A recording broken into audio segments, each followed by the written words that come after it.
The pressure is off Dolphins coach Mike McDaniel for a little bit. We'll see what he can do Monday night against the Jets, because if the Dolphins lose, the pressure is right back on Mike McDaniel. Hello, everybody. Welcome to this week's edition of Dolphins Deep Dive with Perk. I am Chris Perkins, your host, your Sun Sentinel Miami Dolphins columnist. That is Dave Hyde, your Sun Sentinel columnist. Hyde, with everything going on here, Panthers about to kick up, Heat about to kick up.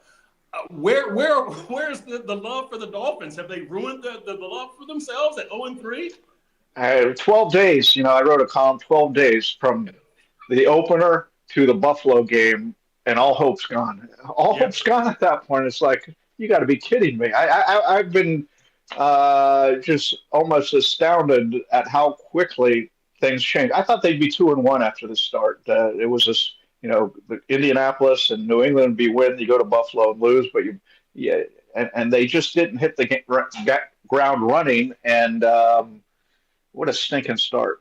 Yeah, I agree. Hey, we want to welcome all our viewers watching on YouTube. Thank you very much for your time. We invite you to leave a question, comment, and thought on our live chat, the best place to get intelligent Dolphins conversation. We'd also like to remind you that if you miss any part of this show, you can catch the podcast on Apple, Amazon, Spotify, or wherever you get your podcasts.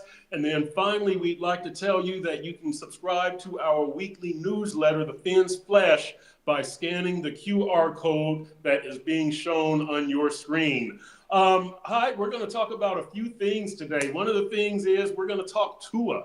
We're going to talk about whether Tua has become a hindrance for the Dolphins. Does he get in the way of winning? We've seen some bad interceptions in 3 games this season. So we'll break down Tua and see what he's doing. We're going to talk about whether the Dolphins should be planning for 2025 or planning for 2026 as they enter game 4 of this young season. And we're also going to talk about what can consistently win games for the Dolphins. It hasn't been the front 7, hasn't been the deep passing game, it hasn't been special teams. What can this team do? And then finally, we will make our fearless predictions. Dolphins against Jets on Monday Night Football. As we always say around here, there's an ocean of possibilities. Let's dive in.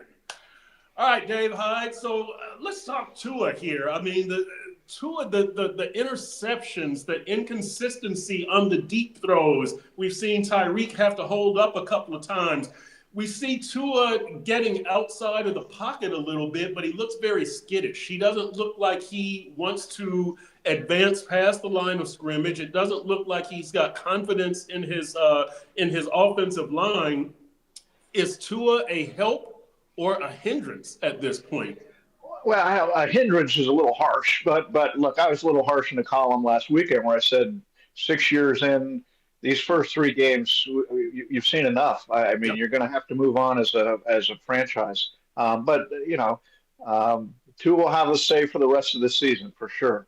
But I thought it was awful interesting after the Buffalo game. You rarely hear this, where the dialogue was different from the coach and the quarterback, where Tua is saying 10 of 10 times he'd make that same throw, and the linebacker just made a great play. And meanwhile, the coach is up there saying, well, you can't put it all on him, but a quarterback's got to be responsible for where the ball goes. And that, so it was that was rare, where you think they got together and talked it out of what happened. I'm with Mike, though. Look, you can go around all you want about how the pass rush got in his face, or the receivers' patterns weren't perfect, but you see that all the time in the NFL. You saw it Sunday. Baker Mayfield led his team back when the Jets appeared to have won that game. And although actually I turned to someone, I said Baker will win this one. He's got plenty of time. Justin Herbert won. He had guys on the big play of the game. He sidestepped or broke out of the grasp of 3 different Denver Broncos and threw the winning or the tying touchdown pass. Sometimes a quarterback has to make those plays, and you just haven't seen in that. Everything has to be right, and the reason he doesn't get it is because it's the line or the receiver or whatever. Sometimes a quarterback has to rise above that if he's the quarterback that everybody's looking for. And let's face it, that guy's hard to find. Yeah, that guy is hard to find. And look, Dave, Tua right now, 5 touchdowns, 4 interceptions, 87.1 passer rating. That's 19th in the league. Um, he has gotten sacked 8 times. But he hasn't really been under duress every single game. I mean, there's been moments where he's been under duress, but it just seems that there's no magic to Tua. And I think that we knew that Tua wasn't an elite quarterback a couple of years ago. He's not in the Patrick Mahomes, Josh Allen, Joe Burrow, Lamar Jackson category. That's fine. That's fine. You can still be Jalen Hurts, Jared Goff, Brock Purdy, one of those guys who wins playoff games and makes things happen. But we don't see that with Tua. And I think that he is a little skittish this season. I don't know if it's the hip injury from last year. I don't know if it's less faith in his offensive line. I don't know if it's that he and Tyreek have not spent a whole lot of time together. He just doesn't look like the same Tua. I don't have the same confidence that Tua is going to make these throws, that his footwork is going to be the same, the anticipation, the accuracy. Like, this just does not look like the same Tua, and I don't have any faith that he's going to get back to being the same Tua. Not this year, especially not next year when Tyreek Hill probably won't be here because of his salary cap charge. I don't want to look, and Hyde, I don't think it's time to bench Tua, because I think if you bench Tua, and especially if you go to Quinn Ewers, you're telling the whole team the season is over. Like, we're trying this third team, 7th round quarterback. And at that point, I could see like Jalen Phillips saying, well, it's my 5th year. I better put something on film for other teams. And Devon Achane, I could see a lot of veterans going and doing their own thing. But I just don't know where you go with Tua right now. He's just not the same quarterback. Would you agree with that? Well, what's interesting is that what the off. Remember, they had the whole offseason homework, Right. how to get the ball downfield, mid passing, deep passing, anything but the short yardage passing. That last year was really the identity of the offense. And what do they come out these first 3 games? They're back to Yep. the short, the dinks Yep. and the dunks. They can't throw long. They can't throw really medium very often. And I mean, Amazon had the stat during the game that his passes air travel was minus zero point 0.5 yards. So he's thrown on average behind the line of scrimmage, which was just, again, that gets into what these coaches, after a full off season of thinking about it and hashing it out, bringing in a new coach, the passing game coordinator, all that, they just decided, well, the best thing we can do is what we did last year too, and that gets into what they see in Tua.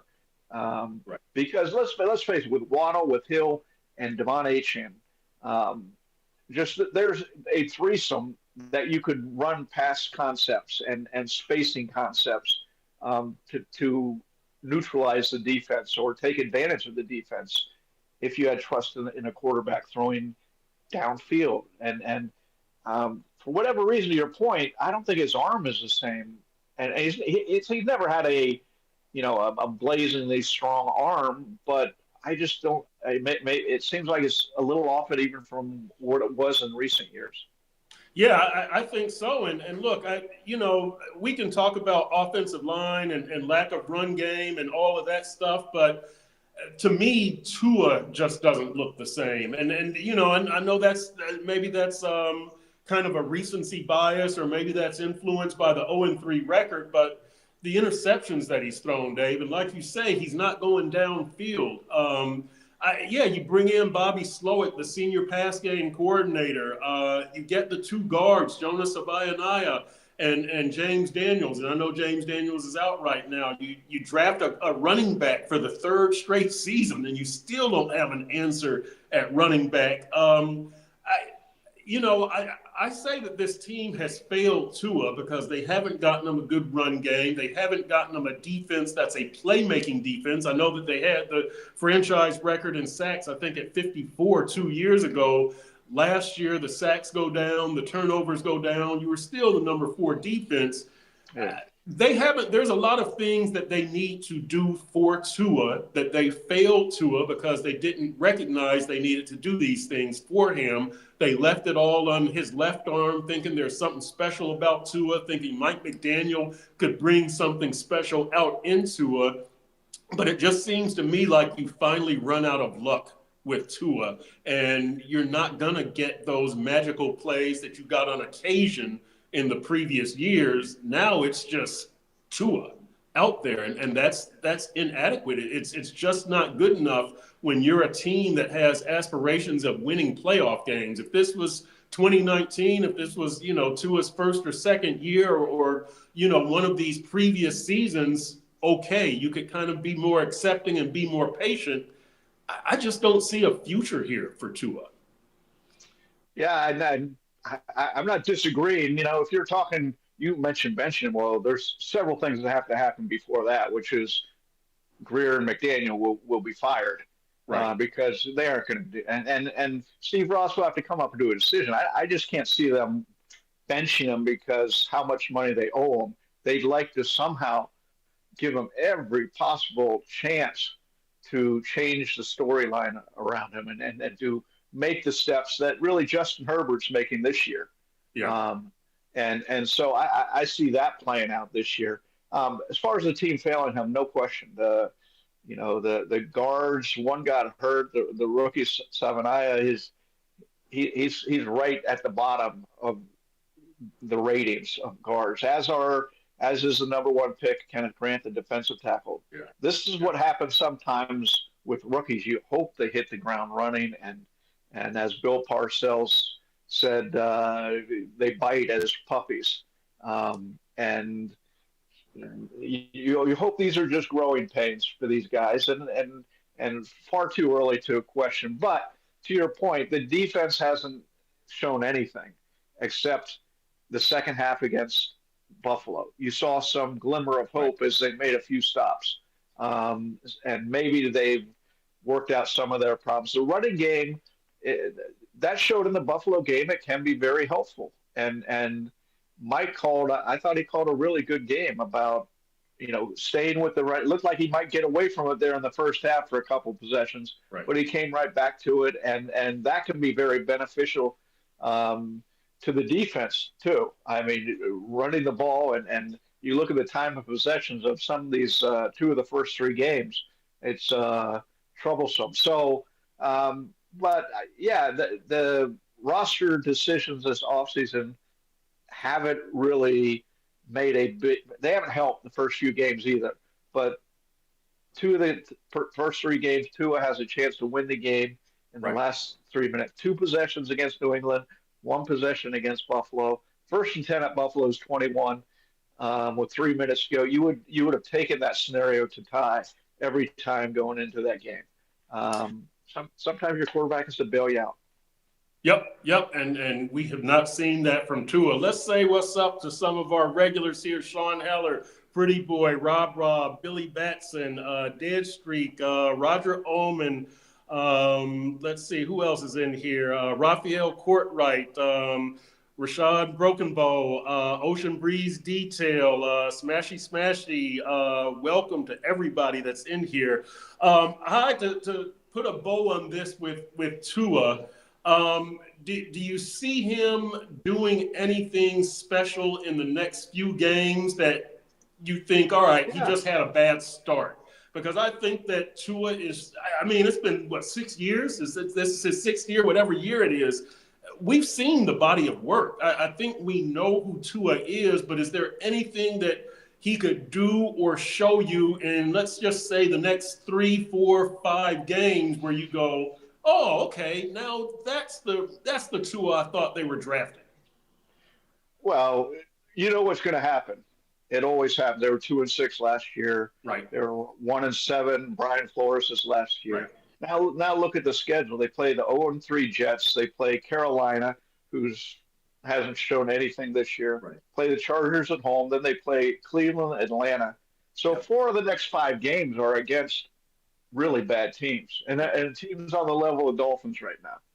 And sure, so when you say can he do anything, I think he can do what he's done pretty much his career here, which is beat bad teams. The Dolphins beat bad Right. teams, Right. and they have trouble against the better defenses. He has trouble against the better defenses who come in.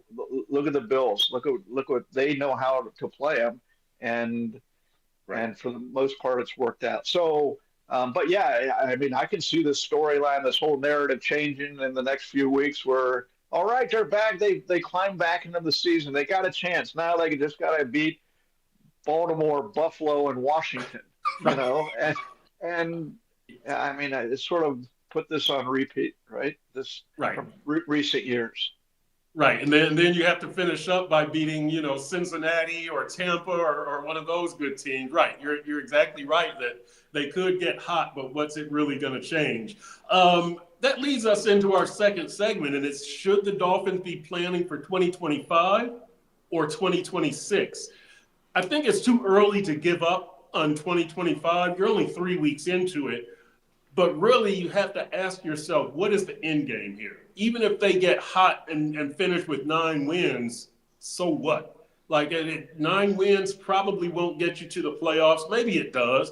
But if it does, guess what? You've got a road playoff game in a cold location, just like it was for Buffalo, just like it was for Kansas City. And the chances of you winning that game are almost nil.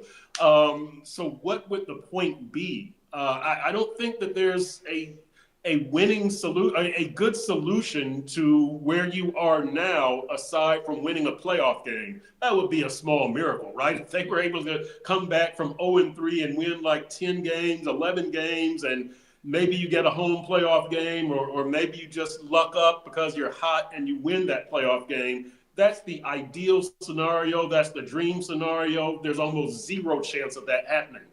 So short of that, I just don't see what the big picture is. I'm not sure that Chris Greer can save his job. I'm not sure Mike McDaniel can save his job.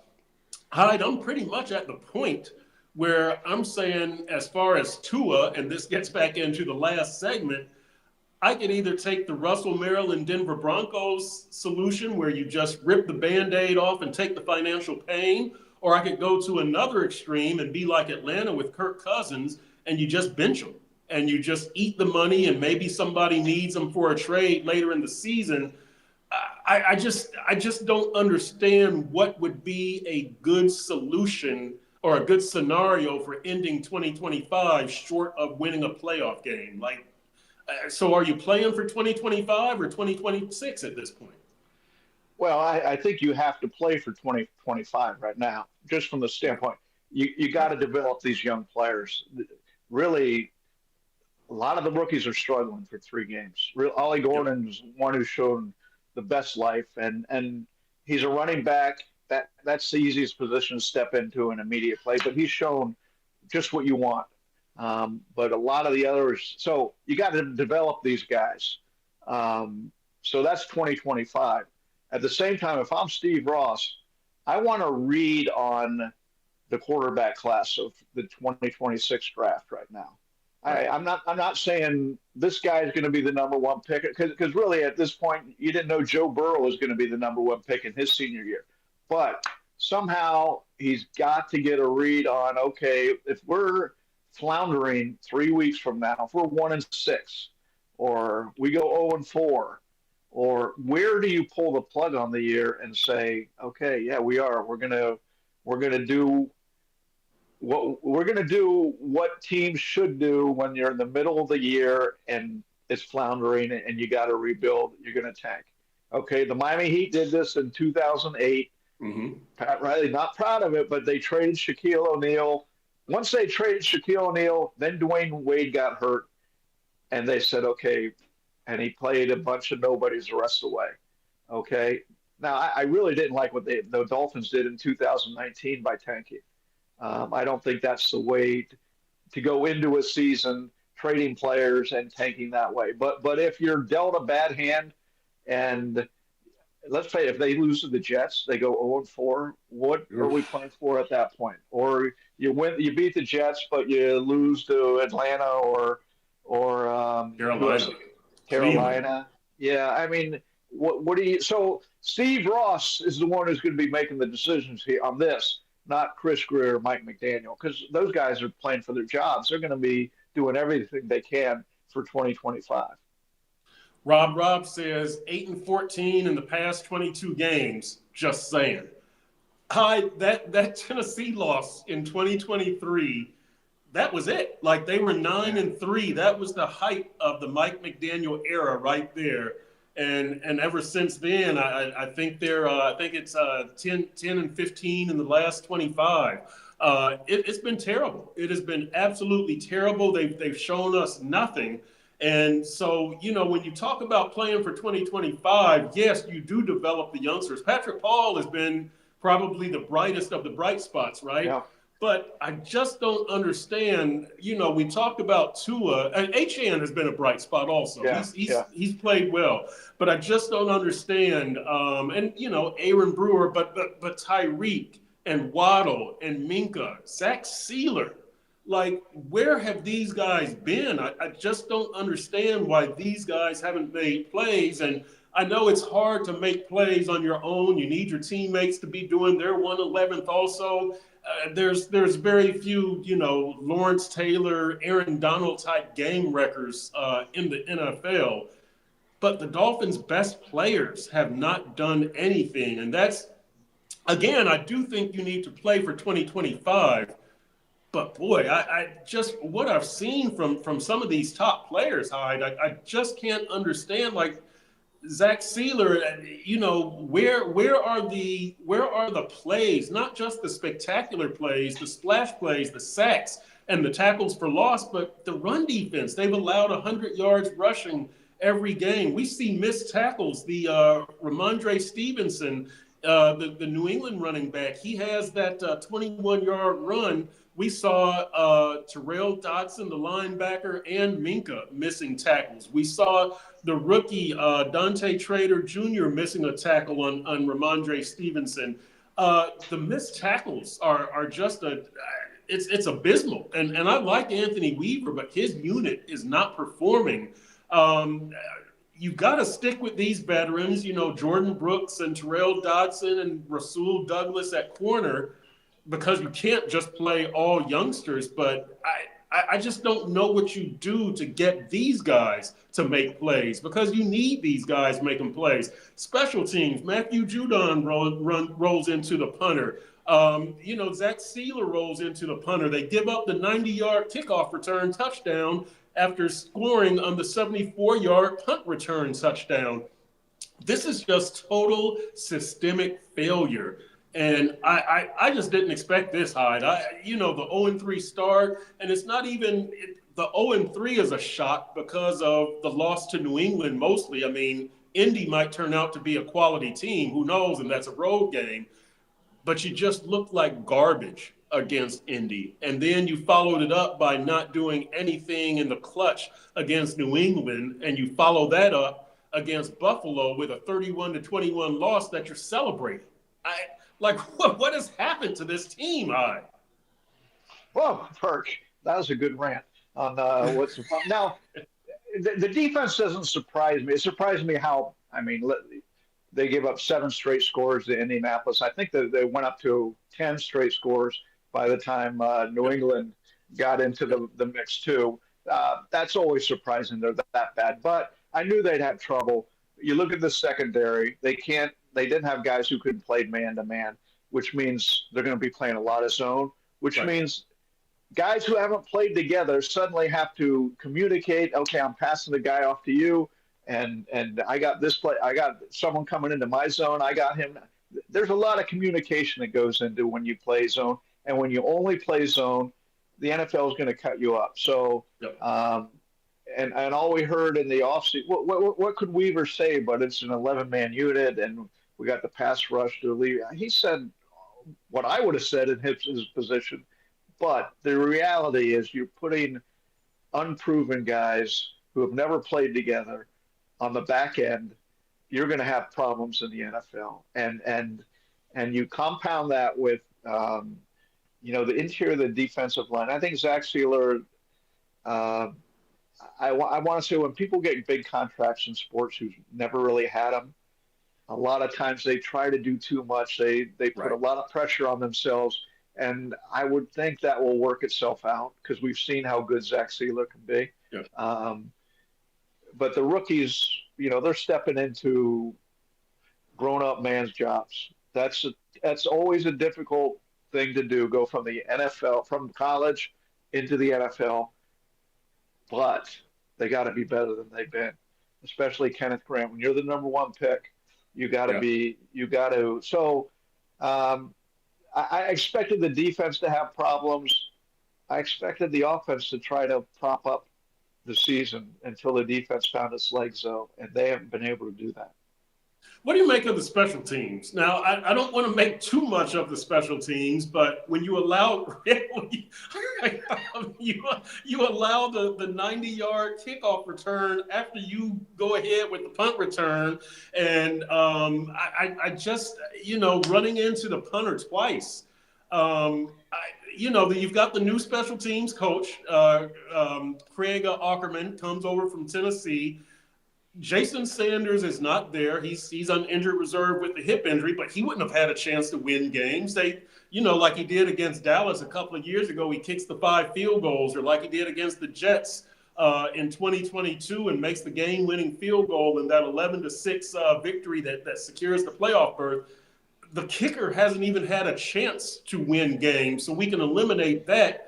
But just the shoddy special teams play, it's just an overall collapse with this team. That's what I can't really get my mind around, Dave. It's just, we've talked about Tua. We've talked about the lack of the deep passing game, the injuries to the offensive line, the lack of sacks, the run defense, the difficulties you were going to have in the secondary.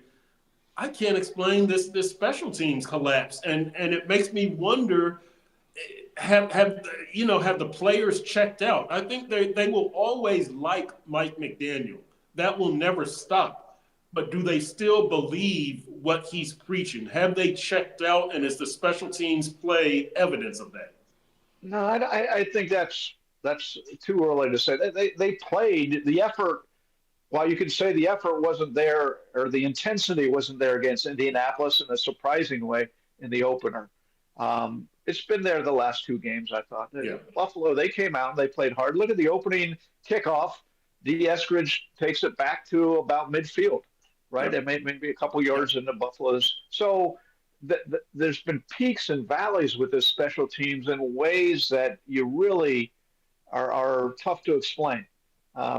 Again, the Eskridge return, put that with the Sealer running in the kicker. The back-to-back, the Dolphins return for a punt for a touchdown. The Patriots return a kickoff on the next play. The wild swings of the special teams are the bizarre story of the season with them so far. And what they've got to do is obviously get the big plays their way and take away these massive breakdowns they're having. Eric Elmer says, after the Jets beat us on Monday, it is over. The Dolphins organization will crash. I don't know why anybody in their right mind is buying anything Dolphins right now or going to games. Crazy. Hyde, if you're talking about, playing for 2026 or 2025, I think the fans have the power in not going to games, in not buying merchandise, not buying the rivalry's dark blue uniform, which looks pretty damn cool, I've got to say. The fan role in this, as opposed to just shaking your fists at the heavens and cussing people out on social media and flying airplanes, is it time for the fans to kind of boycott and voice their opinion, or no, you should always support your team through thick and thin? This is kind of a big debate. I'm not calling for fans to boycott, but I'm saying that that's the way to get owners to act, because owners they're making their TV money, but when they see the stands empty and when they see their merchandise not selling, I think that's a powerful statement. Do fans have the power here? Should fans use that power here? And if so, how should they use it?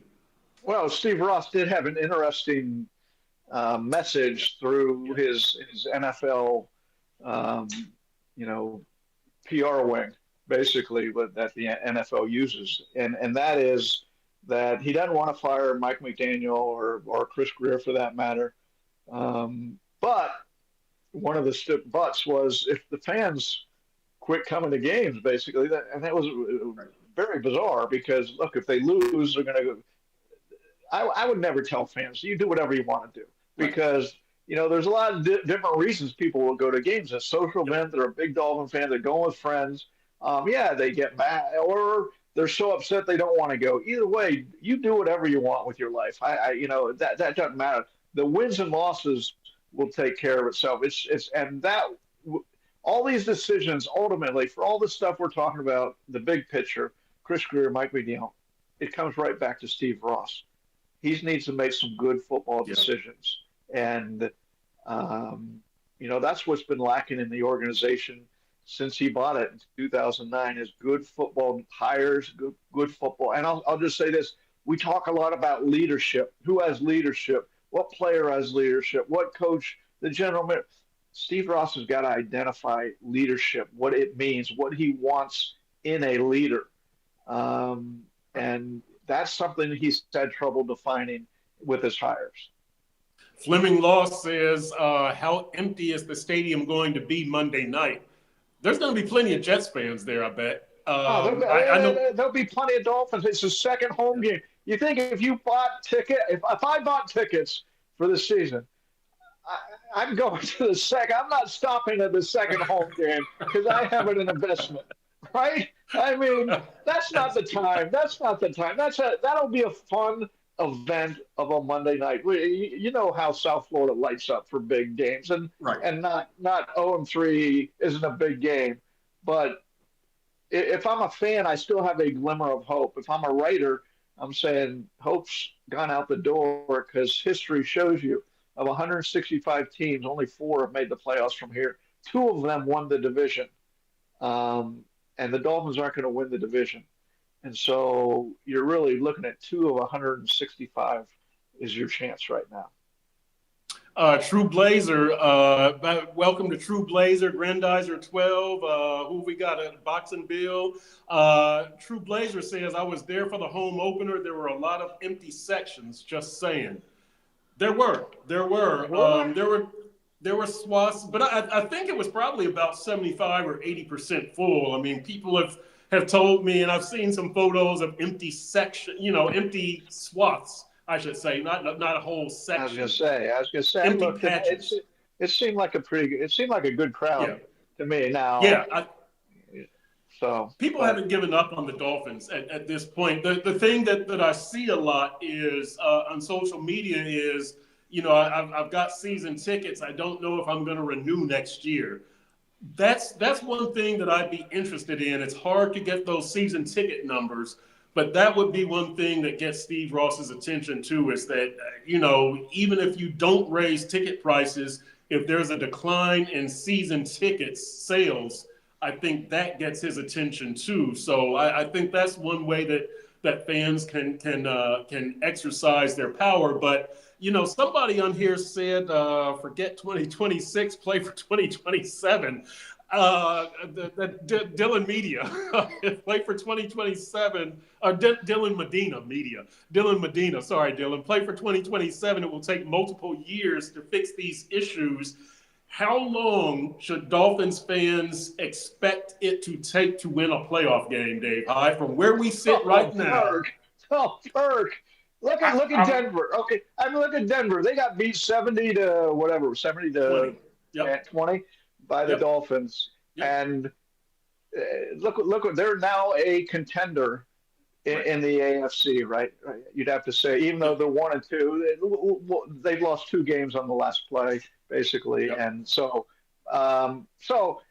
teams turn around very quickly. And now the Dolphins have been trying to turn around for years.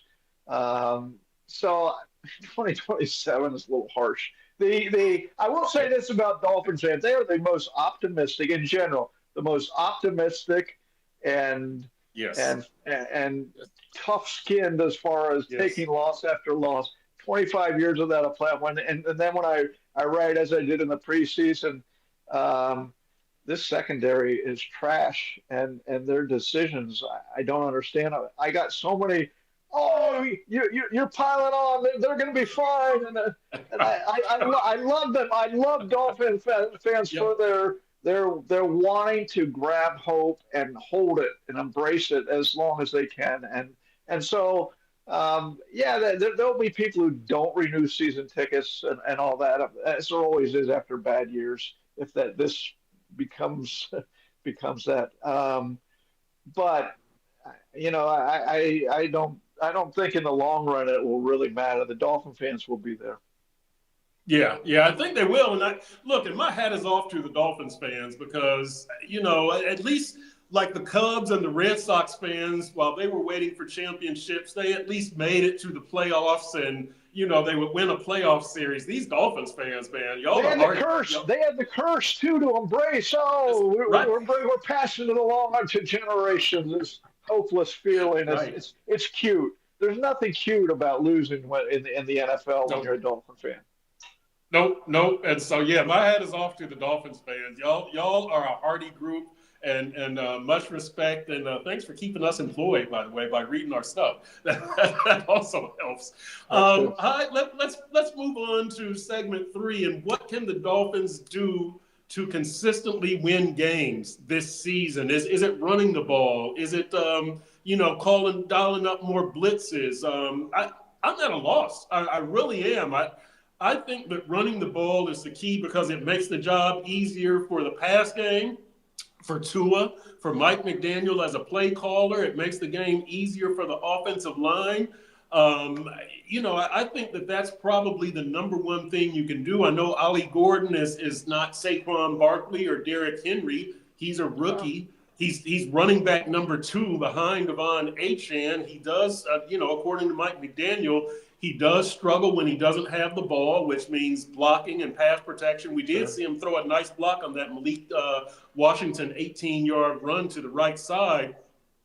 But I think to me, to me, that's been the solution ever since Mike McDaniel it's been part of the solution. You've got to run the ball and take some pressure off of Tua. But I really thought the front 7 was going to be how they would win games. That they would On shut down the defense, run. the Yeah, defensive and they front would, seven. Yeah. yeah, and pressure the quarterback. That would be your run and pass. You would force some turnovers. You would make teams one-dimensional, but we have not seen that. What do they do to consistently, well, I say consistently win games. You're not going to win 10 or 11, but what can they do to compete, to be competitive consistently this season? Well, here's the question to me: did they find an answer or start to find an answer in the second half in Buffalo defensively? Okay, which will be crucial moving forward. Okay, Yep. a lot of new players, a lot of moving parts, a lot of in the secondary, as I said, and to your point, the front 7 was getting manhandled pretty well. Yep. But did they find something there in the second half against Buffalo that they could move forward with? And now they play. Let's play. The Jets aren't a good offense, right? Then they play the Right. Chargers, a good offense. Then they go up against Carolina and Atlanta, not good offenses, and so they have a chance to get their footing back into the season defensively. Offensively, I'm completely with you. They got to lean into the run more, and you saw Mike do that against Buffalo. And what's the best comparison? The best comparison right now is 2016 Dolphins when Right. Ryan Tannehill's 6th year, and Adam Gase, against all his preconceptions of how his offense should run, ran the ball, and Yep. and that's what changed the season really with Jay Ajayi. Now, can Yep. Ollie Gordon be Jay Ajayi or some similarity thereof?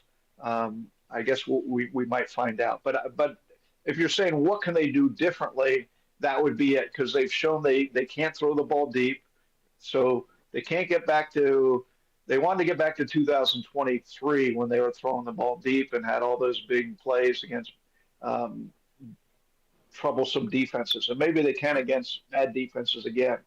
But they've shown they can't do that against good defenses. So they're going to have to overpower, which gets into they need the interior of the line decision, the guard decision to work out. But the offensive line, I'm not saying it's played great, but it hasn't been. Tua had, for the most part, time to throw.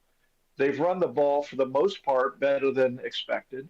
So, my point, just like you said, run the ball more. Yeah, Zonka chimes in with three texts here: run the ball, tackle, play defense, all in caps, all with exclamation points. Larry, all right.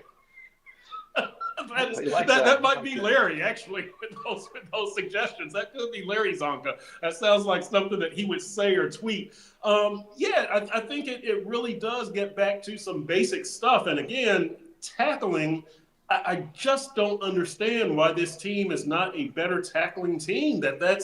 They've done that so well the last couple of years when they had the number 10 defense, the number 4 defense, that they weren't a flashy defense. Even when they set the franchise record for sacks, they weren't flashy. They were good against the run, and they really were just effective as a unit. Like it wasn't because Jalen Ramsey was having a Hall of Fame season or because Chubb or Phillips were consistently there. You know, Chubb did have the 11 sacks in 2023 before getting injured.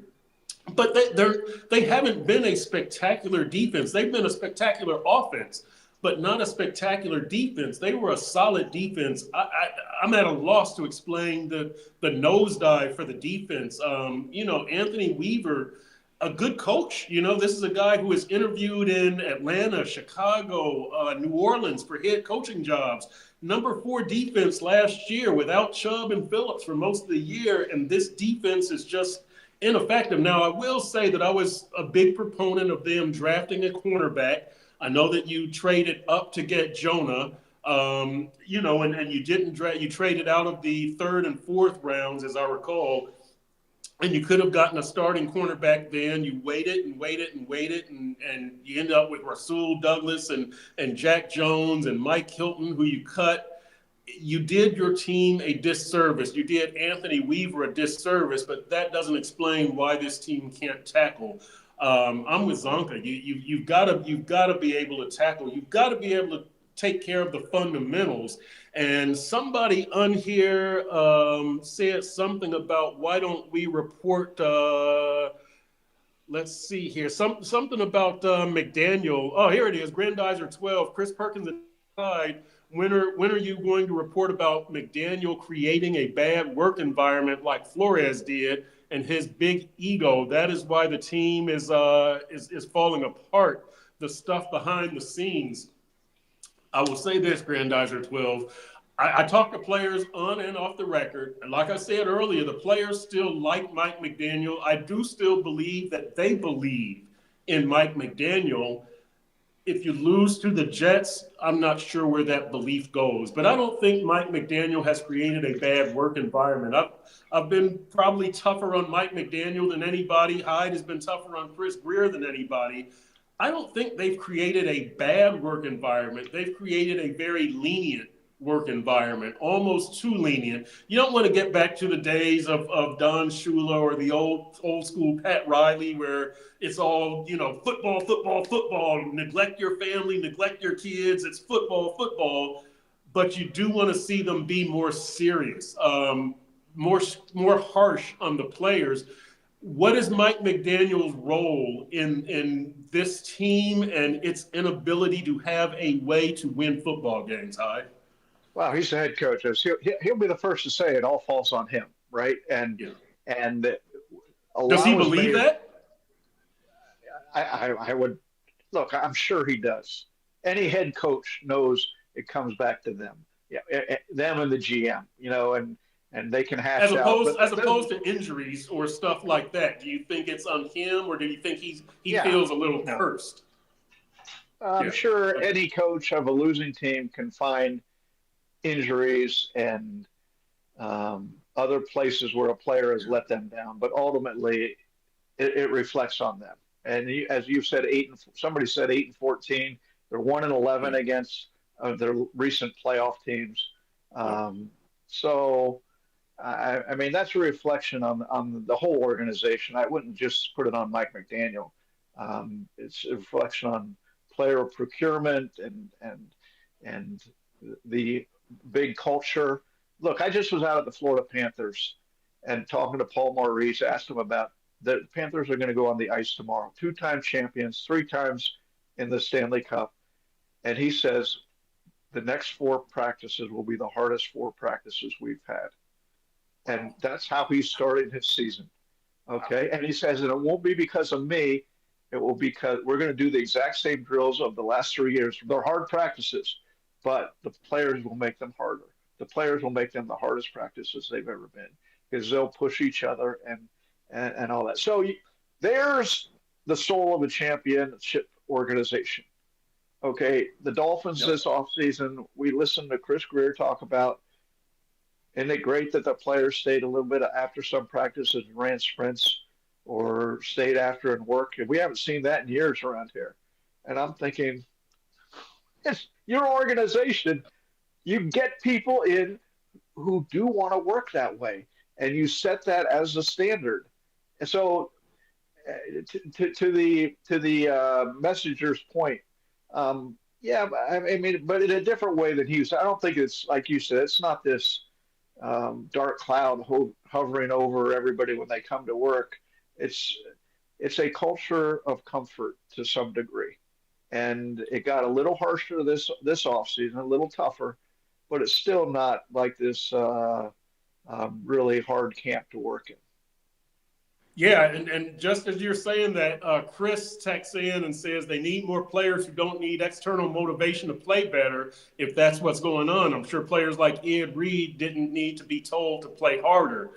You're exactly right on that, Hyde. And here's one of my things. Well, I'll say two things here. One thing is somebody says, and I've got to find it, somebody says something like, nobody believes in McNerd. I want to ask you. I'm trying to find the exact text here and who texted it. But Cliff D. Zero players respect McNerd. The piling on, and I don't know if you saw the Rex Ryan thing where he called him a nerd and called McDaniel a nerd and everything like that. I know when you lose, everything is on the table. Do you think Rex Ryan went too far? I thought he did. He made it personal, and I thought that he's not a journalist. He's an entertainer in his role and an analyst. But I think there's a coach-to-coach code that you don't break. I know you have to be entertaining on TV, but he made it personal. And I'm no big Mike McDaniel apologist, whatever. Mike McDaniel has disappointed. Do you think some people have gone, and I'm not talking about Cliff D, our texter, that's fine. Have some of the analysts gone over the line, particularly Rex Ryan with the nerd boy? I think is what it was. That comes with the territory. I mean, I don't make fun of last names because look at my last name, Hyde. You know, I'm open territory for anybody to make fun of me, so I stay away from it. Perkins, you're okay. What can people do with that? You know, so jerkins and things like that. But that's all right. don't give people ideas. I don't look.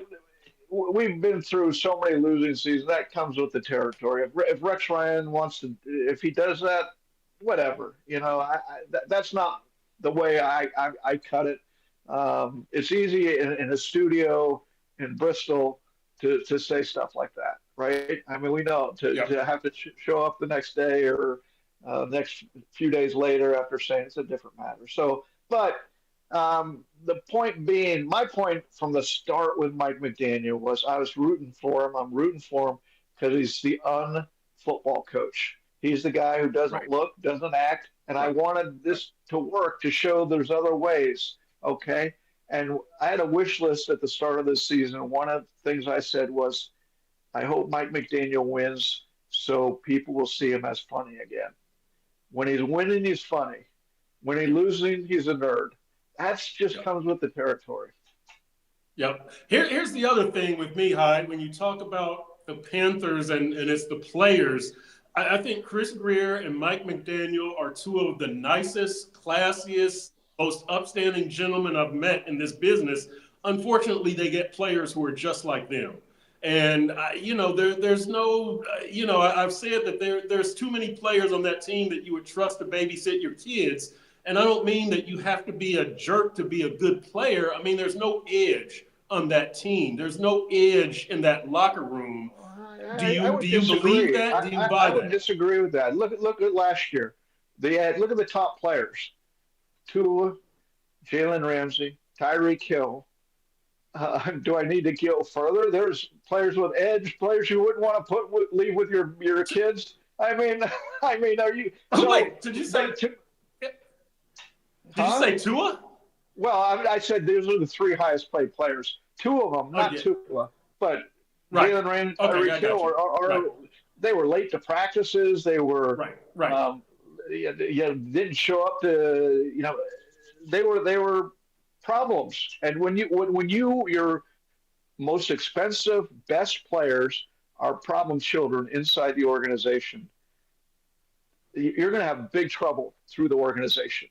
Okay, because nobody can keep them in line but the head coach, and he couldn't keep them in line. And so, look who got fired. Look, Wes Welker, the receivers coach, got fired. Sam Madison, the defensive backfield coach, got fired, in part because I'm sure they were saying, "Hey, Mike McDaniel, you got to keep them in." How can an assistant coach keep guys who are making $30 million, $25 million a year in line? And so, um, when I think of the problems of the structure and makeup of the team, there it is. You want those guys, your 5, 10 highest paid players. They're the guys who telling other people to stay after practice and work with me, not being late to practice and causing problems throughout the organization. Yeah, for when I talk about edge, I mean like, are you gonna kick some butt on the field? It's not being a problem child. It's you didn't look. I really liked Ramsey and Tyreek on the field. They're possible, probable future Hall of Famers. You just didn't have enough guys like that. Bradley Chubb is not like that. Jalen Phillips is not like that. I think Jordan Brooks is, Jonnu Smith is, Saran Neal was, Aaron Brewer is. There's just not enough of those guys. Javon Holland wasn't like that. I thought Deshaun Elliott was like that. Landon Roberts was like that. Guys who just had an edge. They were football players. They were guys who were going to just knock your helmet off no matter what. I think that this team is they just have too many Chris Greers and Mike McDaniels, just guys that I walk into that locker room and it's like, wow, what a nice guy. What a nice guy. It's a pleasure talking to him. Yeah, Nobody snarls and growls. you know who the nicest guy in South Florida sports is right now? Alexander Barkov. He's the nicest guy you're going to Yeah. ever meet.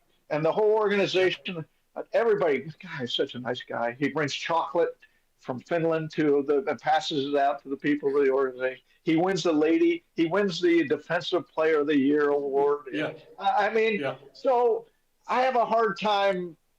You know what I would But he's say? got an edge on the ice, though, right? Sasha Barkov has an edge on the ice, though, doesn't he? Oh, he's a great player. Not a He doesn't have an edge as far as dirty or right. he doesn't cross any line like that. That's why he wins. He's up for the Lady Byng Award as a sportsman. Right. So and there's your leader. So I don't. To me, it's more. I'm going to walk down a difficult road here. Jimmy Johnson did a book with him, and I asked one of the chapters I wanted to do. How do you pick talent? And he goes, number one thing I look for after the plays and all that, obviously the film is what the film is, and you grade a player, how talented he is. Number one thing, intelligence. Intelligence, because if you get an intelligent player, he'll learn quicker, he'll understand what you're telling him, he'll stay out of trouble, and all that stuff. He'll be a good team player. So if you're asking me edge and all that, I would say no. They need to get really intelligent players who understand team concepts. Yeah, yeah. Well, the Dolphins are at a crossroads here, Hyde, and let's see if they can make things any better this week. That takes us to our final segment, prediction time. Dolphins against Jets, Monday Night Football. I'll go first here. I'm going to take Dolphins 24-21. And I'm going to think that, once again, for the second straight game, they can score 3 touchdowns. That's what I'm going to think. I was kind of surprised that they were able to do that last week in a 31-21 loss to Buffalo. I originally thought that it was going to be like the previous Buffalo game here, 31-10. But the Dolphins surprised me. They scored 3 touchdowns. I'm thinking they get 3 touchdowns again. They get a field goal, and I'm thinking that they pull this one out. By the way, we are going to see Mason Taylor, the son of Jason Taylor, playing tight end for the Jets. He is number 3 in receptions and number 4 in receiving yards for the Jets. 6 receptions, 43 yards. We know the Dolphins have some problems defending tight ends. But the Jets, we'll see. I think Justin Fields is going to be back. I haven't kept up on that very closely. Aaron Glenn, the coach, he's a defensive-minded guy after playing at, Texas A&M. I remember covering him back in the day. Garrett Wilson at receiver, Breece Hall, Quinnen Williams will be causing problems for the Dolphins' offensive line. But I do think the Dolphins will be able to make enough plays. So I'm going Dolphins 24-21. Wow.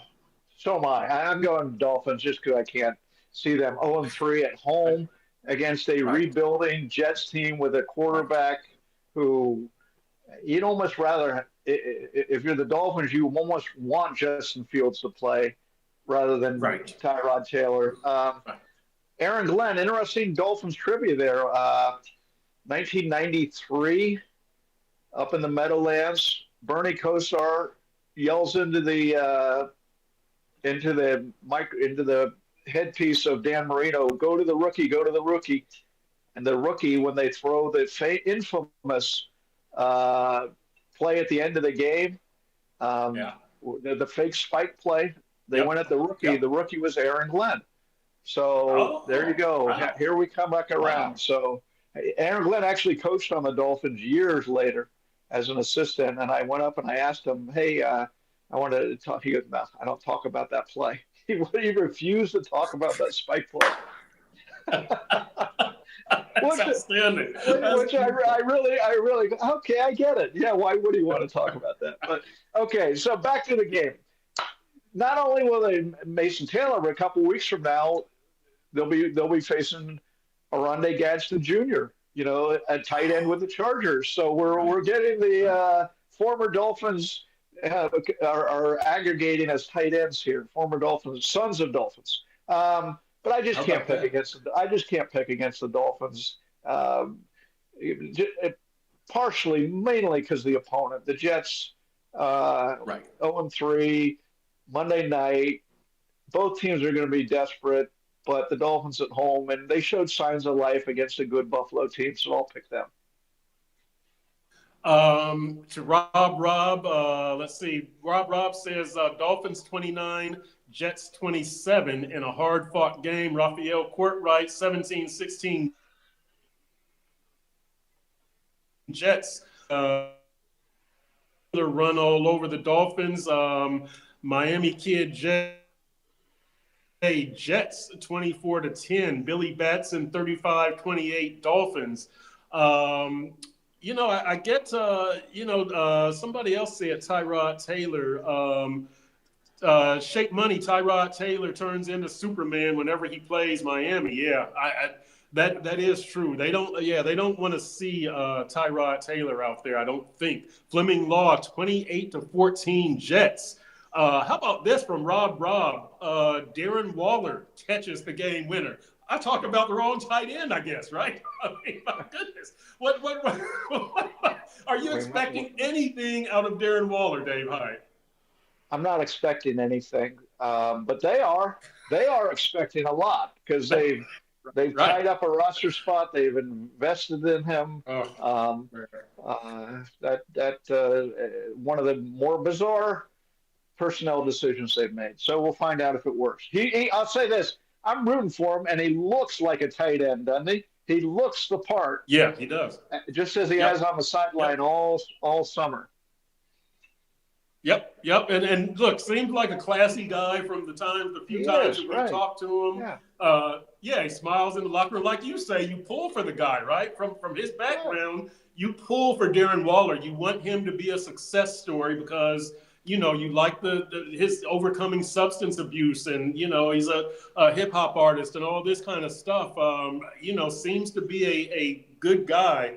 Hopefully something good happens on Monday night and beyond. Cap for Life 24-17 Miami Shake Money 31-21 Jets.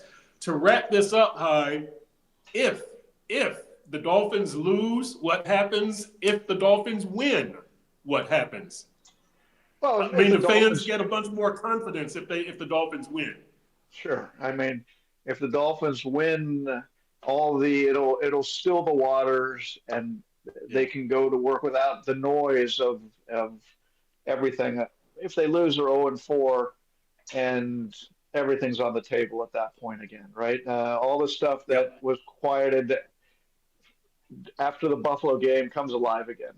All our bad adjectives I'll be typing. I like to type good adjectives. I enjoy my good words. I don't get to use them enough around this organization. I agree. I agree. So whoever sent in a no Furones bonus, no, that will be back next show next week when we will have David Furones back. That is going to wrap it up for this show. Hopefully, we come at you next week after a Dolphins victory, because if not, like Hyde said, it's going to be a bunch of bad words being typed and spoken. So we don't want to do that in week 4. So right. Hopefully it's a good, positive, upbeat show next week. That's Dave Hyde. I'm Chris Perkins. You've been watching Dolphins Deep Dive with Perk.